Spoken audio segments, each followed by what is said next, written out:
Viewers, आज के video में हम तैयारी कर रहे हैं 9वीं इंग्लिश की रेमेडियल मॉड्यूल की। तो इसमें पेज नंबर 19, 20, 21 हमने हल कर लिया था और आज हम 22 और 23 नंबर पेज को फुल सॉल्यूशन करने वाले हैं, क्योंकि यह एमसीक्यू से आपके बिहाइव बुक के ऑब्जेक्टिव क्वेश्चन जो कि एग्जाम में आते हैं, इसकी तैयारी करना बहुत ही जरूरी है। तो शुरू करते हैं। क्वेश्चन है, what's Sharapova's mantra for success. Sharapova का सफलता का मंत्र क्या था? तो इसका आंसर है ऑल ऑफ दिस आएगा।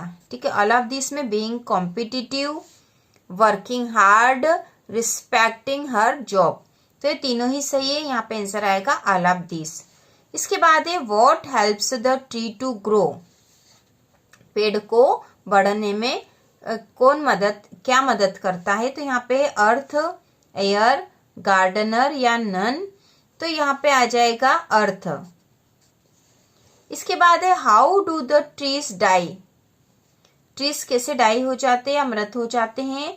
तो इसका आंसर है when their roots are uprooted, जब उनकी जड़ें उखड़ जाती है। तो यहाँ पे ये आंसर राइट होगा। इसके बाद है what does the poet equate killing trees with.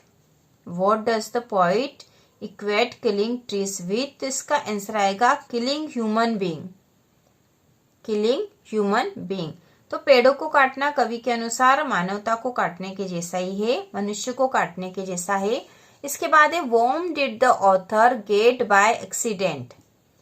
Warm did the author get by accident. तो इसका आंसर है ए स्लॉथ बियर। ठीक है, ए स्लॉथ बियर। इसके बाद क्वेश्चन नंबर 37 है whom did the author present the bear as a gift to. Whom did the author present the bear as a gift to. तो इसका आंसर है हिज वाइफ। His wife. इसके बाद अगला है what was the name given to the bear. ठीक है, beer मतलब भालू को क्या नाम दिया गया था? तो इसका आंसर है ब्रूनो। अगला है how do the trees die. पेड़ कैसे मरते हैं? तो इसका आंसर है when the roots are uprooted। ये ऑब्जेक्टिव पहले भी हमने देखा था, when their roots are uprooted। इसके बाद क्वेश्चन नंबर 40 है what was the intruder carrying in his channel। तो इसका आंसर होगा a gun. what was the intruder carrying in his channel। तो आंसर है इसका ए गन। इसके बाद अगला है Why does the author find himself unable to tear away from the square? Why does the author find himself unable to tear away from the square? तो इसका answer है The flute music was very sweet। The flute music was very sweet। जो music बज रहा था बहुत ही मधुर था, इसलिए जो ऑथर मतलब लेखक थे वह अपने आप को वहां से दूर नहीं कर पा रहे थे। तो इस प्रकार का यह आंसर है। इसके बाद क्वेश्चन नंबर 42 है which famous Hindu temple is situated in Kathmandu. Kathmandu में कौन सा प्रसिद्ध हिंदू मंदिर है? तो इसका आंसर है पशुपतिनाथ। पशुपतिनाथ का मंदिर है वहां पर। इसके बाद अगला है Kathmandu is the capital city of. Kathmandu किसकी राजधानी है? तो इसका आंसर है नेपाल। नेपाल की राजधानी काठमांडू।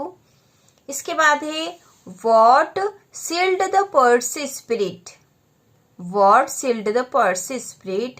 तो इसका आंसर है ए जोक। A joke. इसके बाद अगला है when did the intruder inter गेरार्ड्स house. When did the intruder inter गेरार्ड्स house. तो इसका आंसर है सी वाला when he was about to leave for a rehearsal। when he was about to leave for a rehearsal। इसके बाद अगला question है what was strange about the book for मार्जी।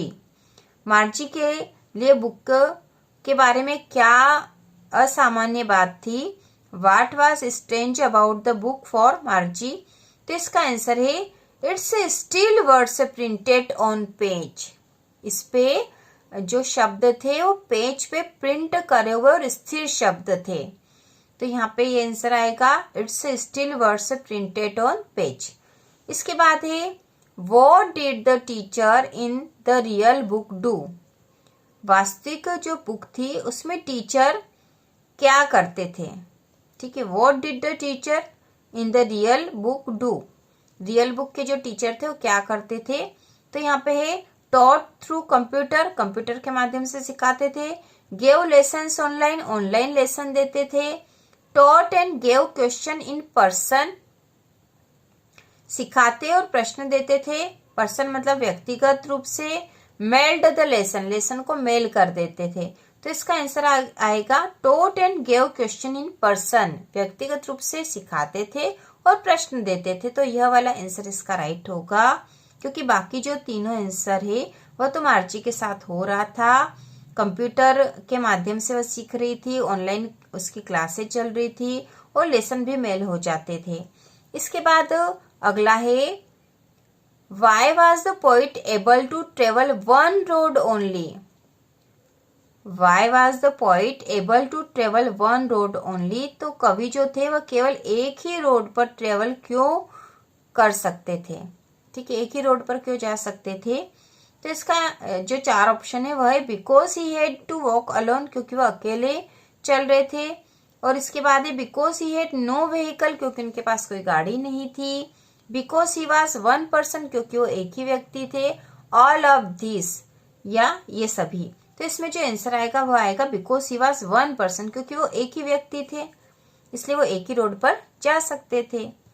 इसके बाद है when was Evelyn's deafness confirmed. Evelyn की deafness मतलब बहरापन कब कंफर्म हो गया था, तो by the age of 5, by the age of 6, by the age of 8 या बाय द एज ऑफ 11। तो इसका आंसर होगा बाय द एज ऑफ 11। जब वो 11 वर्ष की थी तब उनका बहरापन कंफर्म हो गया था कि उसे सुनाई नहीं देता है। इसके बाद अगला प्रश्न नंबर 50 है what is the moral of the poem wind. Wind जो पोयम है उसका मोरल क्या है, मतलब उसमें क्या शिक्षा बताई गई है। तो यहाँ पे 4 ऑप्शन दे रखे हैं। Play with the wind, B वाला है never be defeated by any obstacle, C है बी फर्म एंड स्ट्रॉन्ग, और डी है both A and B, A और बी दोनों या फिर सी वाला। तो यहाँ पे जो आंसर होगा वह है be firm and strong. What is the moral of the poem wind, तो इसका आंसर है बी फर्म एंड स्ट्रॉन्ग। तो यह आंसर होगा। और इस प्रकार से हमने सारे बिहाइव के सारे ऑब्जेक्टिव क्वेश्चन इसमें से कर लिए हैं आपके मॉड्यूल में से, रेमेडियल मॉड्यूल में से। और इस प्रकार से हम रेमेडियल मॉड्यूल का पूरा ही सॉल्यूशन करने वाले हैं। इसके साथ ही अर्धवार्षिक और वार्षिक परीक्षा की तैयारी भी चैनल पर शुरू हो गई है, इंपॉर्टेंट क्वेश्चन आ रहे हैं। तो इसी प्रकार के और वीडियो देखने के लिए कक्षा 9वीं की संपूर्ण तैयारी के लिए चैनल को सब्सक्राइब कीजिए।